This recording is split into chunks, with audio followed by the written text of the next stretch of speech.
The betrayal started with garbage bags. Plain black garbage bags stacked in my driveway at 5 a.m. Garbage betrayal. I'd encountered backstabbing in business before, but never so literally. Someone was using my property as their personal dumpster. I stood in my bathrobe, coffee mug trembling in my hand, staring at the pile. 3 weeks in Whispering Pines, and already I was being targeted. The moving trucks had barely left, and someone had decided my driveway was fair game. "What the actual hell?" I muttered, approaching the heap cautiously. The pungent smell of leaking trash juice on hot concrete made my nose wrinkle. Using the toe of my slipper, I nudged one bag. It split open, spilling what appeared to be renovation debris onto my freshly sealed concrete. Drywall chunks, paint chips, some broken ceramic tiles, and what looked like old cabinet hardware tumbled out.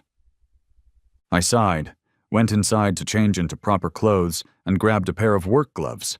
7 years running a waste management company, and here I was picking through garbage on my own property. The irony wasn't lost on me. As I sorted through the mess, a voice called from the sidewalk. "Hey there, new neighbor. Whoa, someone left you a housewarming gift, huh?" I turned to see an older man in his 60s with a small dog on a leash. He had the weathered look of someone who spent a lot of time outdoors. "If that's what you call it," I replied, standing up, "I've got bags of garbage in my driveway, and I haven't even thrown a party yet." Let me guess. Did they have little pink slips attached to them? No, just good old-fashioned mystery trash. Why? The mechanical click-hiss of sprinklers starting across the neighborhood punctuated the morning air. Consider yourself lucky, then. Pink slip means Valerie's already targeting you. She runs the HOA like it's her personal fiefdom. He walked closer, extending his hand. "I'm Ted, 2 doors down on the right." "Mike," I said, shaking his hand. "I just moved in?" "Oh, I know, everyone knows. The old Hartwell place finally sold. Gotta say, we were all wondering who'd buy it, given the circumstances." "Circumstances?" Ted's eyes widened slightly. "You didn't know? The listing history on this place? The price drops?" I shrugged. I got a good deal, that's all I cared about. "There's a reason for that good deal, son. This house has what the realtors call," he made air quotes, "a complicated history with the neighborhood association." "Well, I deal with waste management for a living," I said, gesturing to the trash. "So this is actually right in my wheelhouse. I own Clean Slate Waste Management." Ted whistled. "No kidding. Well, that's convenient."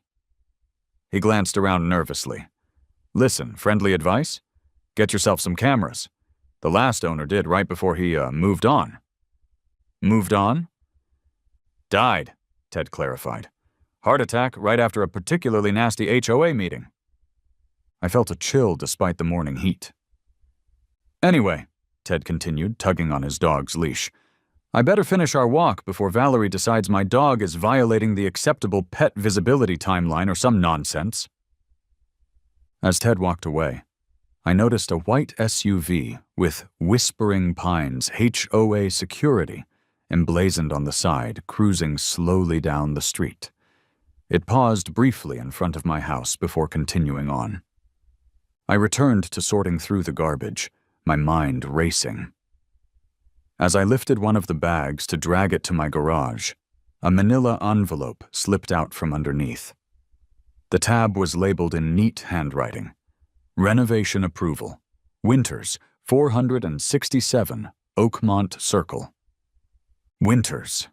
Why did that sound familiar? I opened the envelope and found HOA paperwork inside.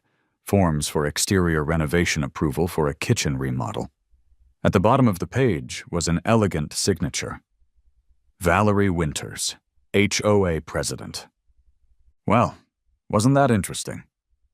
The next day, I decided to install security cameras. After the trash incident, I wasn't taking any chances. I'd ordered high-definition wireless cameras with night vision and motion detection, top-of-the-line stuff we used at some of our facilities. I was on a stepladder, mounting the front camera to get a good view of my driveway, when I heard the clip-clop of heels on concrete. "Excuse me, what do you think you're doing?" I turned to see a woman glaring at me from the edge of my driveway. Her arms were crossed over her chest, fingers drumming against her bicep. She was in her early 50s, with perfectly highlighted hair, wearing a cream-colored blouse and tailored slacks that screamed, "I want to speak to your manager." "Installing a security camera," I answered, tightening the last screw. "Someone's been using my driveway as a dump." "That's not approved by the HOA. All exterior modifications require written permission." The waxy, overpowering scent of expensive perfume hit me as she moved closer. I could practically taste the floral notes hanging in the air. I climbed down from my stepladder, wiping my hands on my jeans. A power move. Let her wait while I took my time. "You must be Valerie." Her eyebrows arched. "That's Mrs. Winters to you, and you're in violation of at least 3 bylaws right now." "Only 3? I must be slacking." Her eyes narrowed. "This isn't a joke, Mr. Harrington, Mike Harrington." I extended my hand, which she pointedly ignored. "Mr. Harrington, Whispering Pines has standards. Standards that were clearly outlined in your homeowner packet. Did you even read it?" "I've been a bit busy dealing with the trash someone dumped in my driveway. Funny coincidence. I found your renovation paperwork mixed in with it." Her face remained impressively neutral, but a muscle twitched near her eye.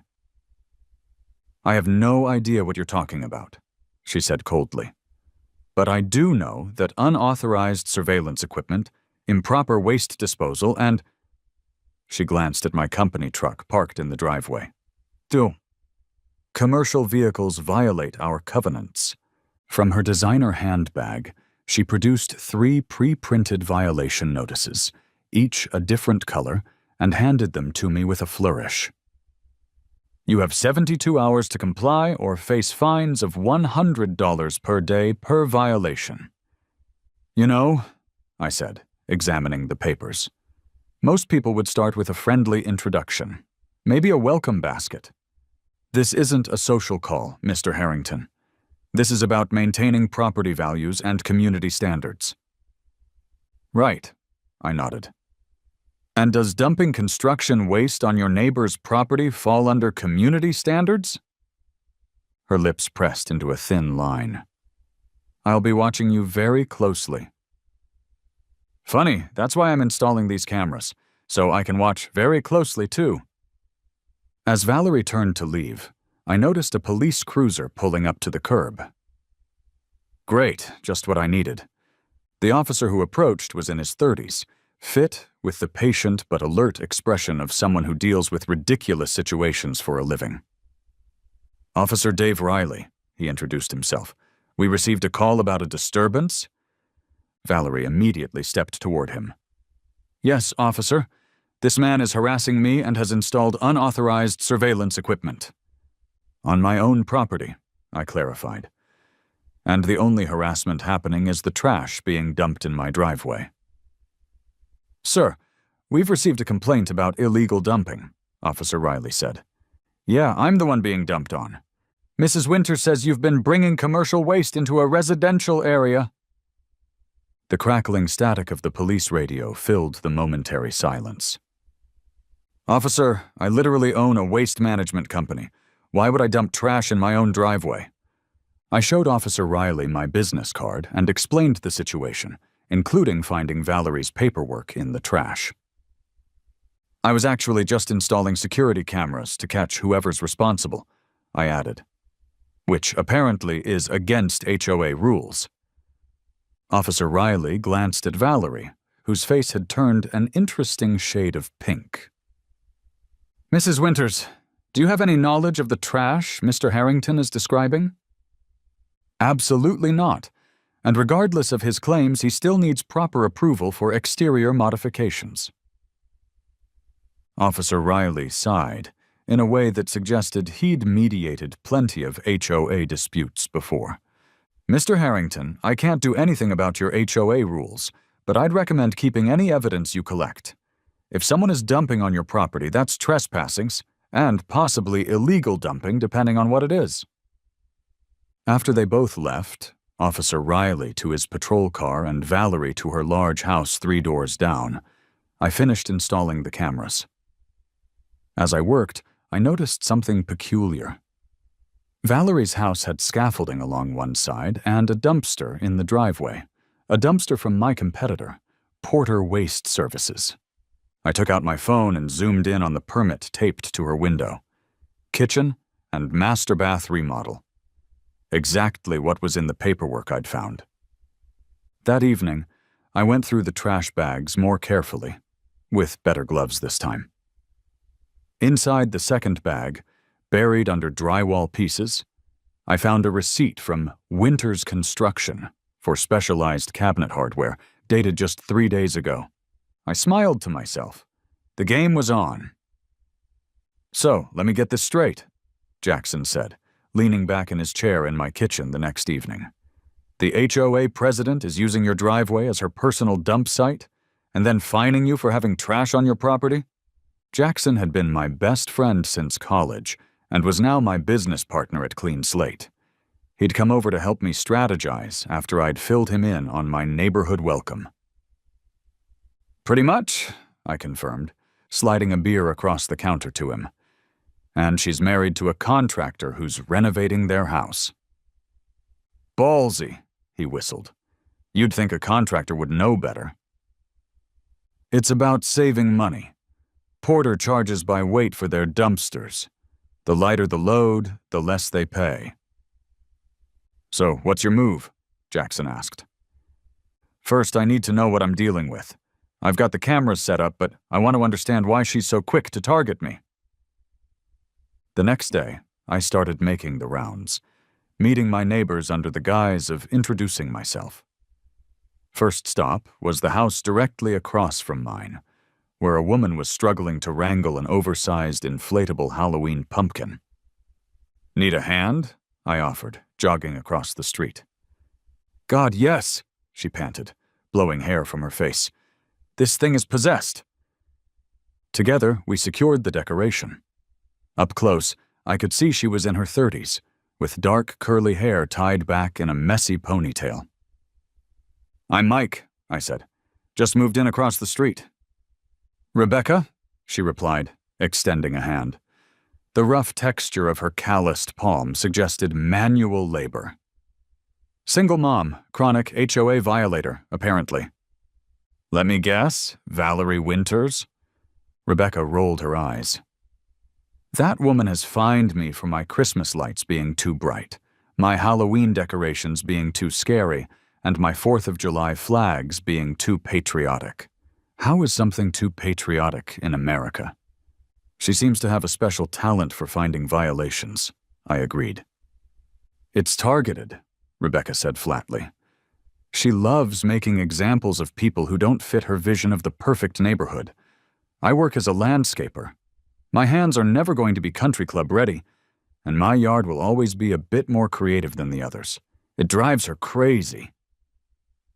"What about her husband? He seems to be in construction." "Richard. He's not as bad, actually. Keeps to himself, does quality work from what I hear. But that son of theirs—" She shook her head. "Problem child?" "Trevor's a teenager who thinks rules don't apply to him because mommy runs the neighborhood. Got caught spray painting the community center last year, but miraculously, no charges were filed." I continued my information-gathering mission down the street, meeting Franklin, a meticulous retiree who kept his yard immaculate. "I got fined because my grass was a 1/4 inch too high. A 1/4 inch. I measured it myself after she left," he fumed, showing me a logbook where he'd documented every interaction with the HOA. "That seems excessive," I agreed. "It's not about the grass," Franklin explained. "It's about control. Valerie needs to feel important. Her husband built his business from nothing while she—" He trailed off. "While she what?" Franklin glanced around, lowering his voice. "She inherited her money. Her father was Arthur Hartwell, The name clicked. As in my house? Hartwell? Bingo. That's why she's extra interested in you. That house was her childhood home. When old Arthur died last year, everyone assumed Valerie would inherit it. Instead, he left it to a nature conservancy, and they sold it to pay for preserving the wetlands behind the neighborhood. Wait, so her father owned my house but didn't leave it to her? Disinherited her completely. Rumor has it they had a falling out over those same wetlands. She and Richard wanted to develop the land for housing, but Arthur was dead set against it. Next thing you know, he changes his will and leaves everything to conservation. I thanked Franklin and headed home, my mind racing. This wasn't just random harassment. It was personal. That night, my security system alerted me to movement on my driveway. I checked my phone and watched in real time as a luxury SUV pulled up with its lights off. Two figures emerged. A middle-aged man directing a teenage boy where to place bags of debris, while a woman remained in the driver's seat. I watched the footage again, stunned at their boldness. The timestamp showed 2:38 a.m. Valerie's husband directed their teenage son where to stack the bags while she sat in their luxury SUV, headlights off, engine running.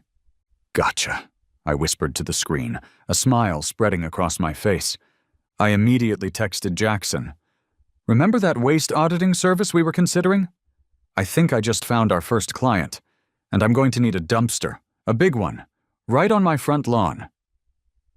Dude, this is either the dumbest or most brilliant thing we've ever done, Jackson said, adjusting the perfectly centered dumpster on my lawn. Both, definitely both, I replied, hammering in the clean slate waste management sign next to it. Jackson thumped the side of the empty dumpster, producing a hollow metallic sound that echoed down the street. You think she'll back off? No chance. But now we're playing by my rules. The dumpster was massive, bright blue with our company logo emblazoned on the sides. I'd filed all the proper paperwork with both the county and the HOA for residential renovation waste containment, citing the need for cleanup after the illegal dumping incidents. It was technically within regulations, I'd checked, but it was also a deliberate eyesore. Within an hour, I had company. Carlos and his crew pulled up in a truck loaded with equipment. So, let me get this straight, Carlos, my contractor, said with an amused expression. You want us to make it look like we're doing major renovations, but actually do minor cosmetic work that won't violate any codes? Exactly. I need activity, dust, trucks, and noise. All perfectly legal, but absolutely irritating. Man, I've done some petty jobs before, but this might take the cake, he laughed. I'm in. Carlos was an old business contact who'd helped with office renovations at Clean Slate. I trusted him to understand the delicate balance of what I needed. Enough legitimate work to justify the permits, but with maximum disruption potential. By noon, we had scaffolding up, tarps laid out, and the sounds of power tools filled the air. I'd approved some actual improvements, new exterior paint, landscaping, and a patio extension. But the primary goal was visibility. I didn't have to wait long for a reaction. At precisely 12:45 p.m., Valerie's luxury SUV screeched to a halt in front of my house. You cannot have that monstrosity on your lawn, she shrieked, pointing at the dumpster as if it had personally insulted her ancestors. Actually, I can. It's a registered commercial waste container for my ongoing home renovations. All paperwork has been filed with the county and the HOA. I never approved this. Check your inbox. I submitted everything electronically with red receipts. You opened it yesterday at 3:42 p.m. Her face flushed. I savored the moment, taking a slow sip from my coffee mug. This is not appropriate for our community aesthetic, she sputtered. Neither is dumping construction waste on my property at 2:38 in the morning. But here we are. Her eyes widened slightly. I don't know what you're implying. I'm not implying anything. I'm stating a fact, backed by high-definition video evidence. Would you like to see it? I'm happy to share it with Officer Riley as well." Valerie's mouth opened and closed, but no sound came out. Finally, she regained her composure. "This isn't over," she hissed. "I certainly hope not," I replied cheerfully. "I'm just getting started." She stormed back to her vehicle, phone already pressed to her ear. I had a feeling I knew exactly who she was calling. Sure enough, later that afternoon, an official HOA email arrived in my inbox, announcing an emergency meeting to discuss recent aesthetic violations and proposed bylaw amendments. It didn't take a genius to realize they were planning to change the rules specifically to target me. I forwarded the email to Sarah Patel, an attorney friend who'd helped with Clean Slate's contracts over the years, with a simple message: "Feel like helping me take down a neighborhood tyrant?" Her response was immediate. "Already researching housing discrimination precedents? This sounds fun?" That evening, I sat on my front porch, enjoying the unusually peaceful night. The dumpster gleamed under the streetlights, empty except for the few bags of mystery trash I'd received as a welcome gift. Ted ambled by with his dog, giving me a thumbs up. "Bold move," he called out. "She's livid." "Is she now?" "Emergency HOA meeting tomorrow night. Everyone's required to attend." I nodded. "Good. It's time everyone saw what's really happening here." The community center was packed the following evening. I arrived early with Sarah, securing seats near the front where Valerie would have to look at us throughout the meeting. "Remember," Sarah whispered, "let me do most of the talking. Housing association law is tricky." I nodded, scanning the room. Rebecca gave me a subtle wave from across the aisle. Franklin sat ramrod straight in the front row, his meticulous logbook open on his lap. Other neighbors I hadn't met yet filled the chairs, their expressions ranging from bored to anxious. Valerie entered with the rest of the board, 5 middle-aged homeowners who looked like they'd rather be anywhere else. She smoothed her skirt, tapped the microphone, and called the meeting to order with exaggerated formality. "Thank you all for coming to this emergency session. We have several pressing matters to address, primarily concerning aesthetic violations and proposed amendments to our community bylaws." She launched into a thinly veiled attack on new residents who disregard our standards, citing increased reports of eyesores and commercial activity. The proposed amendments would prohibit any waste containers visible from the street, ban commercial vehicles from driveways, and require triple approval for any exterior modifications. As she opened the floor for discussion before the vote, I raised my hand. Valerie pointedly looked past me, recognizing 3 other residents first, all of whom expressed support for maintaining neighborhood standards. Finally, she couldn't ignore me any longer. "Mr. Harrington, you have the floor, briefly." I stood. "Before we vote on any bylaw changes, I'd like to introduce my attorney, Sarah Patel, who has some information about illegal dumping in our community." Valerie's face drained of color. I continued, "We also have footage we'd be happy to share with the board and local authorities." The squeaking of chair legs against tile filled the room as several people shifted uncomfortably. Sarah rose smoothly. "Targeting a specific homeowner with bylaw changes after documented harassment constitutes discriminatory housing practices," she stated calmly, passing out folders to each board member. "We've taken the liberty of filing these complaints with both the county and federal housing authorities." "This is preposterous," Valerie stammered. "No one is being targeted." "The timing suggests otherwise," Sarah replied, "as does the specificity of the proposed changes, which coincidentally impact only Mr. Harrington's property. Additionally," she continued, opening her laptop, "we have video evidence of illegal dumping on Mr. Harrington's property, perpetrated by—" "This is not the appropriate forum for such accusations," Valerie interrupted, her voice tight. One of the board members, a man in his 60s who'd been reviewing the documents, cleared his throat. Actually, Valerie, I think we should see this evidence." Murmurs of agreement rippled through the audience. I connected my phone to the projector, and the crystal-clear nighttime footage played on the screen. There was no mistaking the Winters family SUV, or Richard directing Trevor where to place the bags while Valerie sat in the driver's seat. When the video ended, the room was dead silent. "In the interest of community harmony," I finally said, "I'm willing to propose a compromise.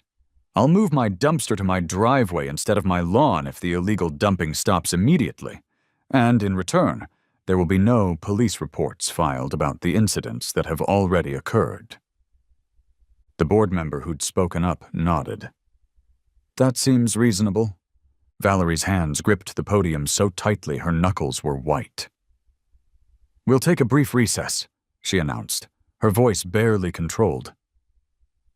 In the hallway, neighbors gathered around me, asking questions and sharing their own HOA horror stories. I distributed flyers I'd prepared. "Mr. Harrington, are you serious?" Mrs. Peterson asked, clutching the flyer. "Free weekly pickup for 6 months?" "Absolutely. Clean Slate is expanding into residential service, and I thought my neighbors would make perfect beta testers." "This is so generous."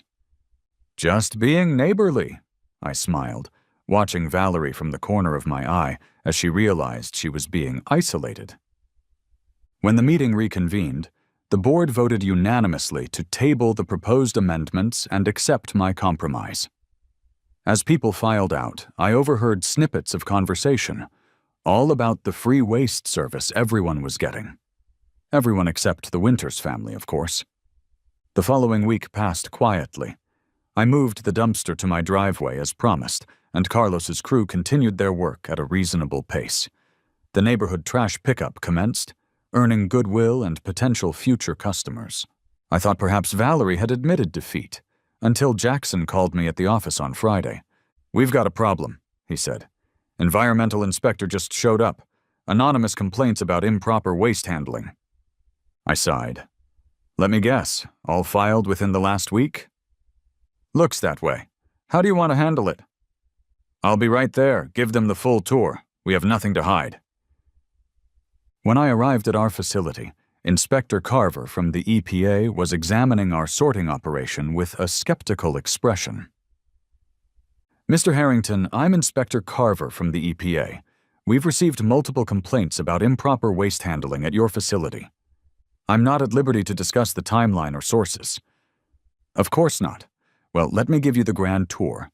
We're actually certified at the highest level for sustainable waste management. Unlike most waste facilities, ours was designed to be as clean and efficient as possible. The surprisingly fresh, almost earthy smell of our immaculate waste sorting facility was often remarked upon by first-time visitors. By the end of the tour, Inspector Carver seemed impressed despite himself. "I have to say, Mr. Harrington, this isn't what I expected based on the complaints."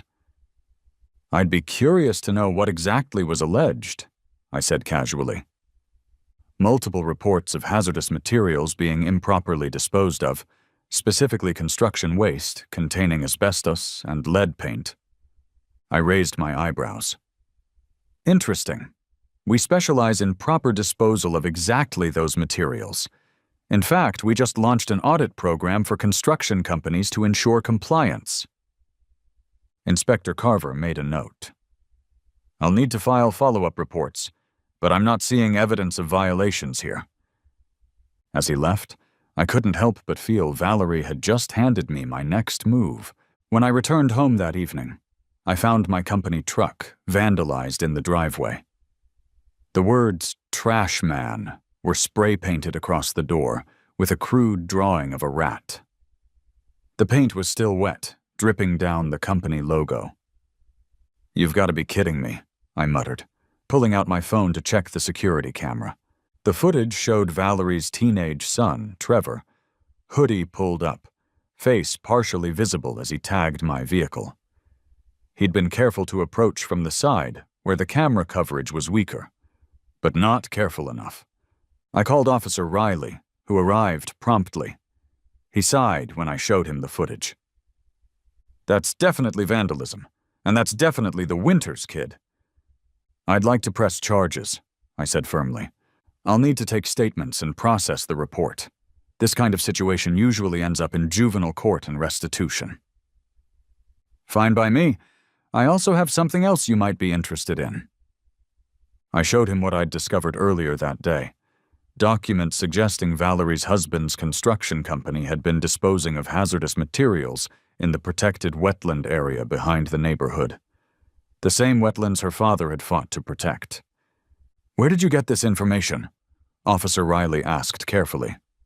Let's just say when someone targets your business with false environmental claims, you start looking into their own practices, and some of Winters Construction's former employees were happy to talk. Officer Riley studied the documents. I'll need to pass this along to our Environmental Crimes Unit and the EPA. This is beyond my jurisdiction. I understand. I just want the harassment to stop. As Officer Riley left, I noticed Trevor watching nervously from down the street. This was about to get much more complicated for the Winters family. The next few days brought a flurry of activity. Trevor was charged with vandalism and ordered to pay for repairs to my truck. Richard Winters called, almost pleading, to discuss an alternative arrangement for his son's punishment. I agreed to meet him at a coffee shop downtown. Look, Harrington, I know what you're doing, Richard said, his voice low as he slid into the booth across from me. This has gone far enough. Funny, I was thinking the same thing about the toxic waste your company dumped in the conservation area. His face hardened. That's a serious accusation. With serious evidence to back it up. The sharp smell of whiskey on Richard's breath wafted across the table as he leaned in threateningly. What do you want? Money? I laughed. No, Richard. I want something much more valuable in Whispering Pines. I want your wife to back the hell off. He sat back, running a hand through his thinning hair. You don't understand. Valerie's complicated. That house means everything to her. The house her father didn't leave her? Richard's eyes widened slightly. You know about that? I know enough. I know she's been harassing me since day one because of who previously owned my house. I know she's using your company to cut corners on waste disposal, and I know your son is facing criminal charges because of her vendetta. Richard stared into his coffee. My company's already under investigation because of your tip to the EPA. Not my tip. Your company's former employees. I just connected the dots. Either way, I'm looking at possible jail time. Valerie doesn't know yet. I studied him carefully. Richard Winters didn't look like a master criminal. He looked like a man who'd made bad decisions under pressure. Why did you do it? The wetlands dumping? Cost-cutting at first. The economy hit construction hard. Then it became... He hesitated. A habit? A business model? Something like that. He sighed. Valerie has expensive tastes. The truth is, I've been barely staying afloat for years. And your wife doesn't know? Valerie sees what she wants to see. She grew up with money, expects to have money. When her father cut her off and then left everything to conservation, He trailed off. She what? She snapped. She's obsessed with your house. It's not just about the property, it's what it represents. Her father chose nature over her. I processed this information, recalibrating my approach. Here's my offer. Your son works for me, cleaning up the wetlands as community service. You cooperate fully with the EPA investigation, and you make sure your wife understands that any further harassment will result in every piece of evidence I have going public. Richard hesitated. And in return? I'll put in a good word about your cooperation. Can't promise anything legally, but it might help. He nodded slowly. I'll talk to Valerie. Good. One more thing. All those trash bags you dumped on my property, I expect them to disappear from my driveway, and I expect you to pay for proper disposal through my company, of course. Richard grimaced, but nodded again. Fair enough. As Richard left, I felt oddly unsatisfied. The confrontation I'd been building toward had fizzled into something more complicated than simple revenge. I called Jackson. "How do you feel about a new community initiative?" I asked him. "Something involving wetland restoration?" "I feel like you're about to do something annoyingly noble instead of finishing your revenge plan," he replied. "Maybe, but I think I've found a way to do both." The next day, I partnered with Agent Torres from the EPA Criminal Investigation Division to set up a sting operation targeting Winters Construction's illegal disposal practices. "So you'll pose as a new client?" I confirmed with Agent Torres. "Yes, we'll approach Winters Construction about a job with specific waste disposal requirements that would be prohibitively expensive to handle legally." "And you think they'll take the bait?" "Based on the evidence you've provided of their previous dumping activities?" "Absolutely." The cool leather of the agent's portfolio felt expensive as he passed it to me, containing photos of environmental damage in the protected wetlands. The devastation was worse than I'd imagined. Chemical leaching, habitat destruction, and clear violations of multiple environmental laws. "We'll need a few days to set everything up," Agent Torres explained. "In the meantime, maintain your normal routine." Normal had become relative in Whispering Pines. Carlos's crew was making good progress on the actual improvements to my house. The neighborhood waste pickup program was running smoothly, earning goodwill from most residents. I'd even started attending the weekly coffee meetup at the community center. It was at one of these gatherings that I heard about the next emergency HOA meeting. "She's trying to invoke the Commercial Activity Clause," Rebecca whispered to me over her mug. "Claiming your waste service violates the residential-only restrictions." After all this? She's desperate. People are talking about voting her out at the next board election, especially after what happened with Trevor. I sighed. "When's the meeting?" "Tomorrow night. She's fast-tracking it." I immediately texted Sarah Patel, who agreed to join me again. "Round 2, she texted back. "Bring popcorn." The second emergency meeting was even more crowded than the first. News of the EPA investigation into Winters Construction had spread, along with rumors about Trevor's vandalism case. When Valerie called the meeting to order, her voice wavered slightly. "The bylaws clearly state that homeowners engaged in ongoing commercial activity can be subject to forced sale of their property," Valerie announced triumphantly, once she'd outlined the complaint against me. "Interesting interpretation," Sarah Patel replied coolly. "However, that would apply to nearly half the residents here who work from home, including yourself, Mrs. Winters, with your interior design consultations." A murmur rippled through the crowd. "That's different," Valerie stammered. "Those are professional services." "Yes, and waste management is an essential service, particularly environmental consultation, which is what Mr. Harrington primarily does from home. His actual waste processing occurs at his commercial facility." I kept my expression neutral, but inside I was giving Sarah a standing ovation. The board voted for, one against Valerie's motion, with only Valerie voting in favor. As the meeting adjourned, Richard approached me in the hallway, looking haggard. "We need to talk," he muttered. "Not here." I nodded and followed him outside to the parking lot. The crisp evening air carried the earthy scent of recent rain, a welcome relief from the stuffy community center. "The EPA contacted me today," he said, leaning against his car. "They want to meet about a potential new client."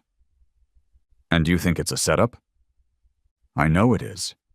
His shoulders slumped. "But Valerie's insisting I take the meeting anyway. Says we need the money more than ever now." I raised an eyebrow. "She doesn't know about the investigation?" "She knows something's happening, but she's convinced it's your fault, not because of anything we actually did wrong." He ran a hand through his hair. "I tried to tell her we should cooperate. Come clean about the wetlands, but she won't hear it. Says her father's land is rightfully hers, and she can do whatever she wants with it." "It's not her land, Richard. It belongs to the Conservation Trust now. Try telling her that."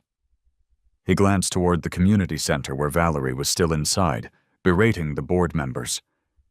"She's going to do something desperate. I can feel it." "Like what?" "I don't know. But she was on the phone all afternoon with someone. Kept saying things like tonight would be perfect and make sure it can't be traced." A chill ran up my spine that had nothing to do with the evening air. "You think she's planning something for tonight?" Richard wouldn't meet my eyes. "I'm not saying anything. I just thought you should be careful." As he walked away, I immediately called Officer Riley. "Based on what you're telling me, I can drive by your place a few times tonight, but I can't station a patrol there without more concrete evidence," he said after I explained the situation. "I understand. Just wanted to give you a heads up in case something happens." I hung up and texted Jackson. "Possible situation at my house tonight. Valerie might be planning something." His response was immediate. "On my way with the truck. We'll set up a stakeout." An hour later, Jackson and I sat in his blacked-out clean-slate pickup down the street from my house, watching through night vision binoculars. "This is the dumbest stakeout ever," Jackson complained, munching on chips. "We look incredibly suspicious." "Less suspicious than sitting on my front porch with shotguns," I replied, adjusting the binoculars. "Marginally." At 11:23 p.m., our patience was rewarded. A nondescript white van with no markings pulled up across from my house. Two figures in dark clothing emerged, carrying what looked like canisters. "Are those—" Jackson started.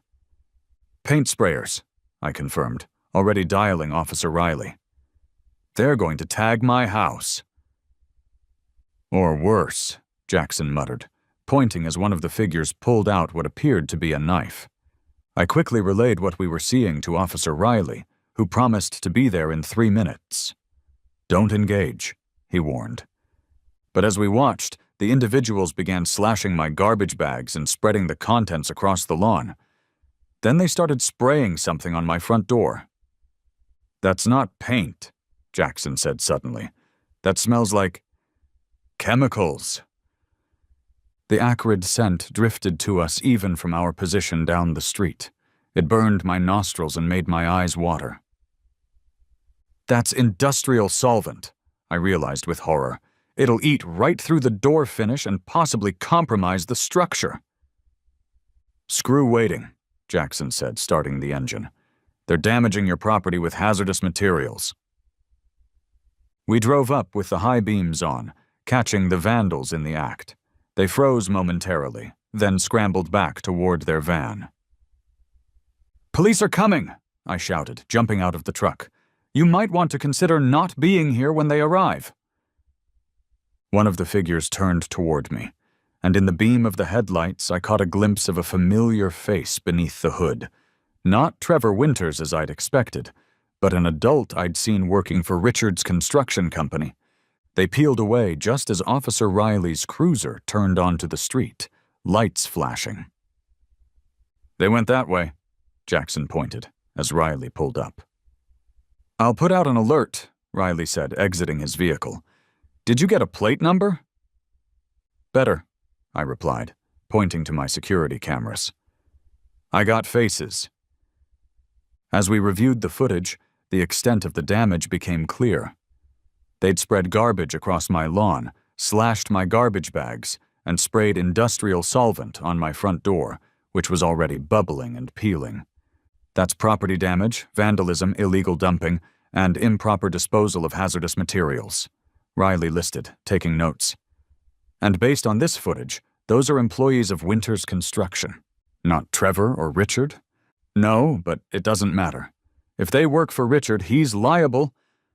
I nodded, a sick feeling growing in my stomach. I don't think Richard ordered this, but I know who did. Officer Riley's radio crackled. Units responding to a 10-54 at 467 Oakmont Circle. Possible domestic disturbance. That was Valerie's address. "I need to go," Riley said. Will you be okay here? Yeah, we'll start cleaning up. Let me know what happens.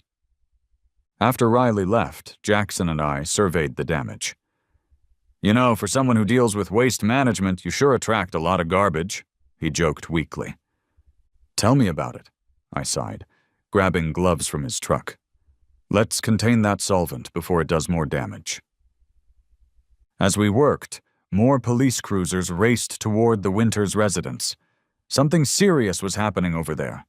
It wasn't until morning that I learned what had transpired. Richard had confronted Valerie about the vandalism, which she'd apparently arranged without his knowledge. The argument had escalated until neighbors called the police. When officers arrived, they found Richard packing his bags, Valerie screaming at him, and evidence throughout their home of both the vandalism plot and the illegal dumping operation. Richard had finally snapped and was gathering evidence to turn himself in. They're both being questioned, Officer Riley informed me when he stopped by to take additional statements.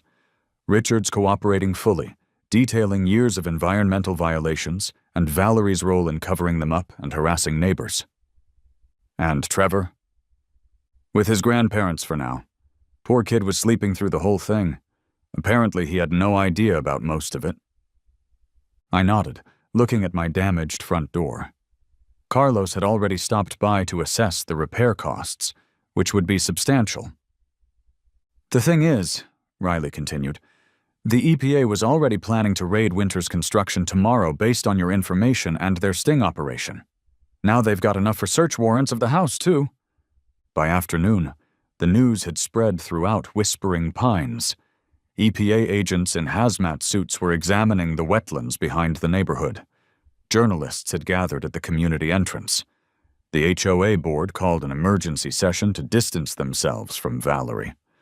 I sat on my porch, watching the chaos unfold with mixed emotions.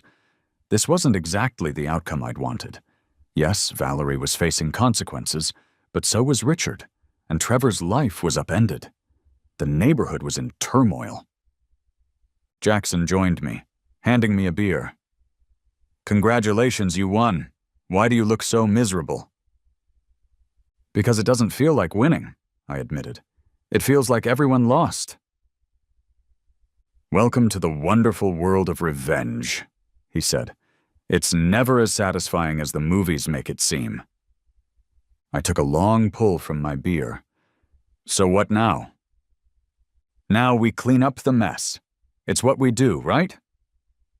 The next day I met with Agent Torres to discuss the evidence Richard was providing against his own company.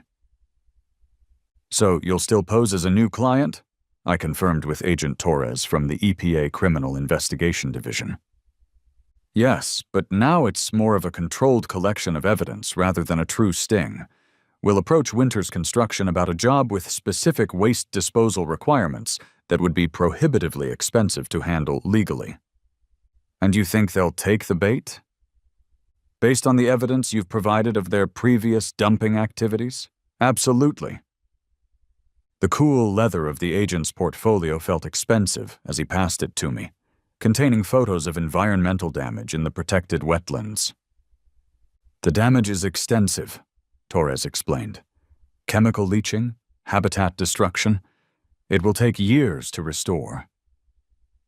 I studied the images, recognizing the area behind the neighborhood where many residents walked their dogs. How had no one noticed? People see what they expect to see, Torres said, as if reading my mind. And Mrs. Winters made sure the HOA discouraged residents from exploring those areas, posted them as restricted for conservation reasons. Oh, the irony is staggering, I muttered. Over the next few days, I focused on repairing my property while the legal machinery ground forward. Carlos and his crew worked on my front door and driveway, replacing damaged portions and removing all traces of the solvent. Meanwhile, the HOA was in disarray. With Valerie under house arrest pending charges and Richard cooperating with authorities, the board called yet another emergency meeting to elect interim leadership. This community needs stability, Franklin declared, standing with his meticulous logbook. We need someone who understands regulations but won't abuse them. All eyes turned to me. Oh, hell no, I said immediately. I'm the last person who should be on the HOA board. Actually, Rebecca countered, you might be exactly who we need. Someone who can't be pushed around and who actually understands regulations. The stuffy warmth of the overcrowded community center made me uncomfortable. Or maybe it was the prospect of taking on HOA responsibilities. Bodies packed together in metal folding chairs stared at me expectantly. I looked around the room at my neighbors, people I'd come to know during this absurd waste war. They actually trusted me. That was unexpected. I'll help with the transition, I found myself saying, but only as an advisor, not as president. Relief washed over the crowd. They nominated Franklin as interim president, with Rebecca and 2 others forming the board. I agreed to consult on updating the bylaws to prevent future abuses of power. After the meeting, I drove past the Winters residence. The house looked deserted, the renovation scaffolding abandoned, the Porter waste dumpster overflowing and neglected. I slowed when I noticed a figure sitting on the front steps. Trevor Winters, hunched over his phone, looking lost. I pulled over, hesitating before getting out. This kid had vandalized my truck, but he was also a victim of his parents' choices. "Hey," I said awkwardly, approaching. "You hungry?" He looked up, surprise crossing his face. "Why would you even talk to me? I vandalized your truck." "Yeah, about that. You're helping me repaint it this weekend. Consider it community service." A ghost of a smile. "That's fair." We ended up at the diner by the highway, Trevor demolishing a burger while I picked at fries. "So what happens now?" I asked. "Are you staying with your grandparents?" He nodded. "Mom's lawyers are trying to get her out on bail. Dad's still cooperating with the feds. Nobody really tells me anything." "That's rough." "The worst part is, I didn't even know what they were doing in the wetlands. I just thought my dad was cheap about garbage disposal." He pushed his plate away. "Everyone at school is talking about it, calling my dad a criminal and my mom crazy." "Kids can be cruel," I acknowledged, "but this will blow over." "Easy for you to say, you won." I sighed. "Trust me, kid, nobody won here. Your parents made bad choices, but that doesn't define you." Trevor studied me suspiciously. "Why are you being nice to me? My mom tried to destroy your house. My dad's company dumped toxic waste. I spray-painted your truck." "Because carrying around anger is exhausting, and I'm tired. Also, someone's got to break the cycle of neighborhood warfare." After dropping Trevor off, I drove to the conservation area behind the neighborhood. The entrance was taped off with EPA warnings, but I could see the damage from the access road. What had once been a thriving wetland ecosystem was now a chemical-laden hazard zone.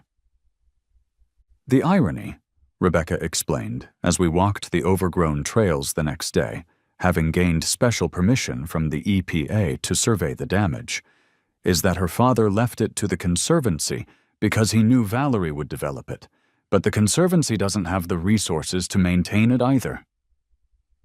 I stopped, looking around at the natural beauty that was slowly being reclaimed by invasive species and damaged by illegal dumping. An idea began forming, a way to clean up more than one kind of mess. "What if we turned the damaged wetlands into an environmental education center?" I suggested. Clean Slate could sponsor it, provide expertise on restoration, and the community service sentences for the Winters family could be served helping to rebuild what they damaged. Rebecca looked at me like I'd grown a second head. "You want the people who destroyed this place to help restore it?"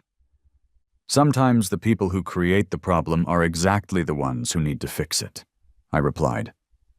"Besides, I'm in waste management.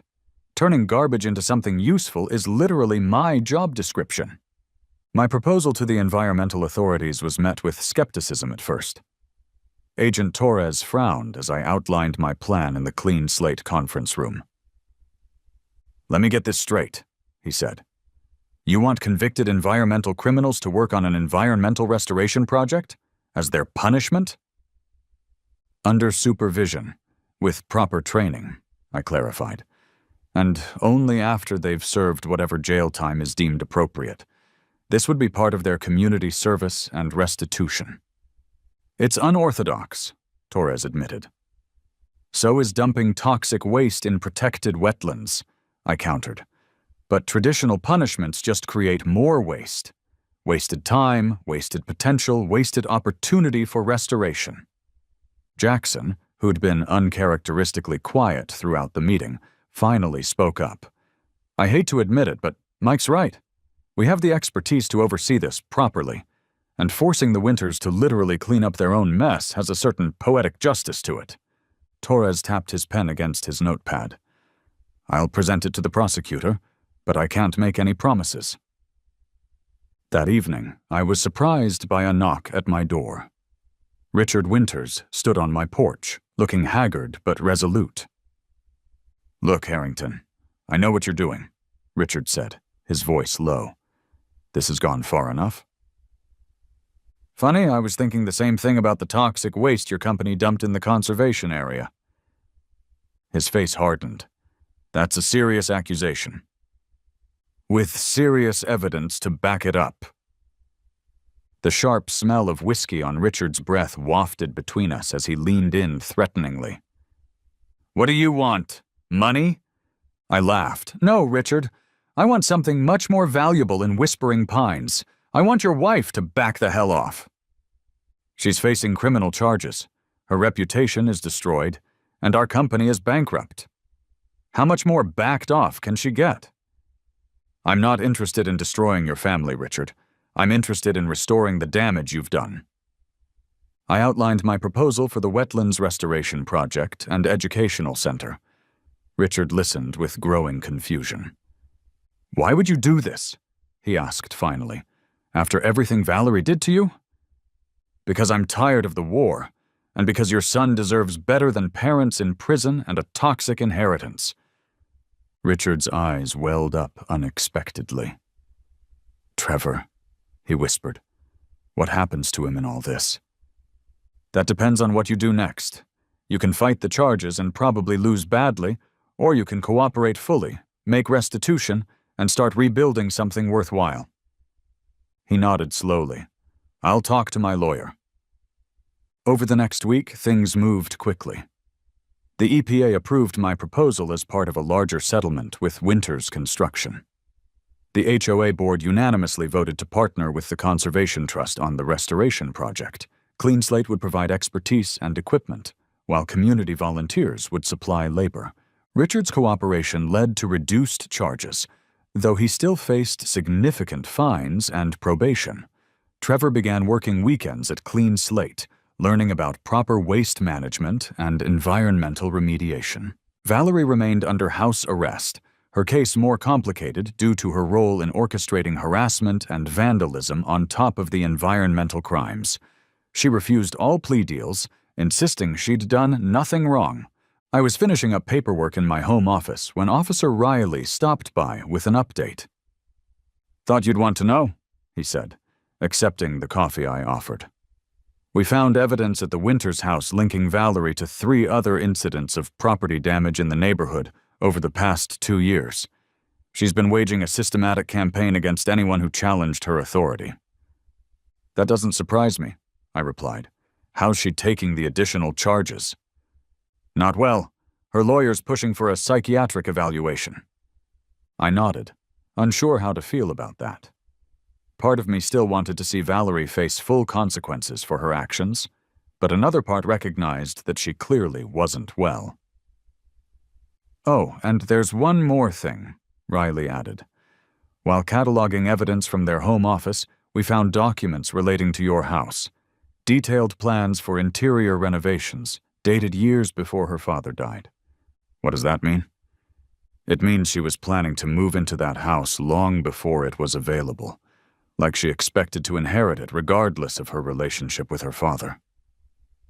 That night, I found myself studying my house with new eyes. What about this place had inspired such obsession? It was a beautiful home, certainly, but nothing extraordinary by Whispering Pines standards. The answer came the next day, when Franklin dropped by with a neighborhood history book he'd compiled. "Thought you might want to see this," he said, pointing to a black and white photograph. "That's your house when Arthur Hartwell built it, back in the 60s. And that's his wife, Ellen." The photograph showed a much younger Arthur, with his arm around a beautiful woman who looked strikingly like Valerie, standing proudly in front of my house. "Ellen died when Valerie was just a girl," Franklin explained. "Cancer. Arthur never remarried. That house was his tribute to her. He built it for her, designed parts of it with her. To Valerie, it wasn't just property, it was her mother's legacy." Suddenly, Valerie's fixation made a painful kind of sense. It didn't excuse her actions, but it explained the depth of her rage at being denied what she saw as her birthright. The revelation left me conflicted. How do you balance justice with compassion, accountability with understanding? The answer, as with most waste management problems, lay in proper sorting, separating the harmful actions from the human beings who committed them. 6 months passed in a flurry of activity. The wetlands restoration project broke ground with unexpected community support. Clean Slate's residential service expanded beyond Whispering Pines, creating a new revenue stream. Trevor Winters continued working part-time for us, showing a genuine interest in environmental science. "I can't believe I'm saying this," Jackson remarked one day, surveying the Environmental Education Center's construction site. "But your petty revenge scheme somehow turned into a legitimate community improvement project."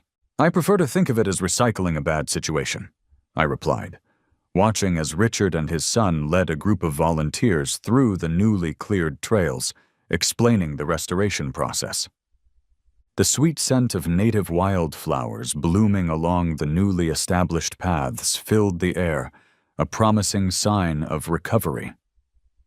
Richard had served 30 days in jail and was now completing his community service hours as our resident expert on what not to do with construction waste. His contrition seemed genuine, his expertise valuable. Valerie's case had taken longer to resolve. After a psychiatric evaluation confirmed severe anxiety and obsessive-compulsive tendencies exacerbated by grief, she accepted a plea deal.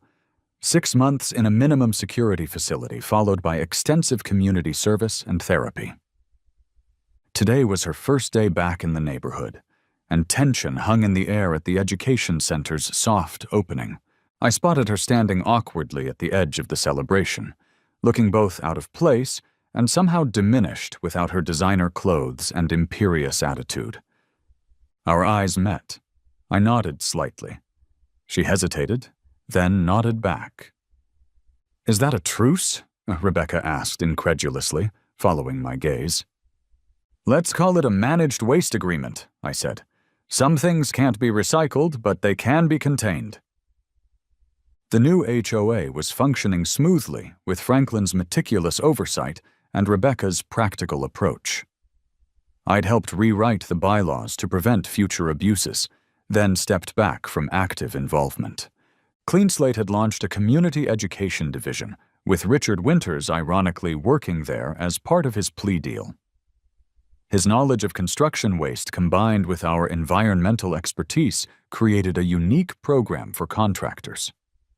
As the event wound down, I found myself alone with Ted, who'd become a regular dinner guest and friend. "You know," Ted said, leaning on the fence between our properties, "when you first moved in, I gave you 6 months before Valerie drove you out." "Honestly, I nearly listed the house after that first week of trash dumps." "What made you stay and fight?" I thought about it, watching the community gathering at the center that had emerged from our ridiculous waste war. "Professional pride, I guess. I've spent my career telling people there's no such thing as throwing something away. There's only moving it somewhere else." I smiled. Some people just need a more hands-on demonstration of that concept. Later that week, I was sorting through some old boxes in my attic when I discovered a photo album that must have belonged to the previous owner. Inside were family photographs: Arthur, Ellen, and a young Valerie playing in the backyard of what was now my house. The little girl's smile was radiant, uncomplicated by the bitterness that would later define her. On impulse, I selected one of the happier photos. Valerie, around 10 years old, helping her father plant a tree in the backyard. The same tree that still stood outside my window. I placed it in an envelope and wrote a simple note. Some things are worth preserving. Trash man. That evening, I dropped it in Valerie's mailbox and walked away, feeling lighter than I had in months. The garbage war was over. The real cleanup had begun. 1 year later, the Whispering Pines Environmental Education Center opened officially, complete with boardwalks through the restored wetlands, educational exhibits on waste management, and a memorial plaque honoring Arthur Hartwell's conservation vision. Richard Winters had completed his community service but continued working with Clean Slate's education division. Trevor was heading to college on an environmental science scholarship, his past mistakes transformed into valuable perspective. Valerie had completed her sentence and therapy, emerging quieter but more grounded. She volunteered at the center occasionally, sharing her father's stories with visitors. My house had become home. Its complicated history, now just another layer in its foundation. The neighborhood had healed, transformed not despite the conflict, but because of how we chose to resolve it. Sometimes the worst dumping grounds become the most beautiful restoration sites. It just takes the right kind of waste management expertise and the wisdom to know that even the most toxic situations can be transformed with enough time, effort, and care. After all, that's what I do for a living. I turn other people's garbage into something useful. And in Whispering Pines, business is always booming.